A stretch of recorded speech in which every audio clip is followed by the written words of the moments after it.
comme tu souffres. Et lui répondait, ma fille, après aujourd'hui, ton père ne souffrira plus jamais. Il la fit approcher, lui murmura un secret, et elle pleura. Puis il lui dit autre chose, et elle sourit.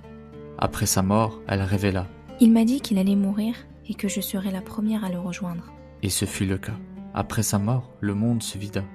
Fatima s'éloigna de tout, elle ne parlait presque plus, elle pleurait souvent, elle s'endormait parfois en tenant un vêtement de son père contre son cœur.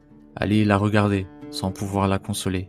Il disait, chaque jour, elle s'effaçait un peu plus, comme une lampe qui prépare sa dernière lueur. Mais elle ne s'est jamais plainte, jamais effondrée.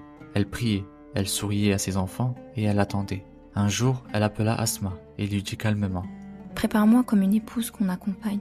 Je veux être lavée dans le silence et enterrée la nuit, sans regard sur moi. avant de fermer les yeux, elle murmura, Oh Allah, je te rejoins. Fais que je sois accueillie comme une aimée. et elle ne se réveilla plus.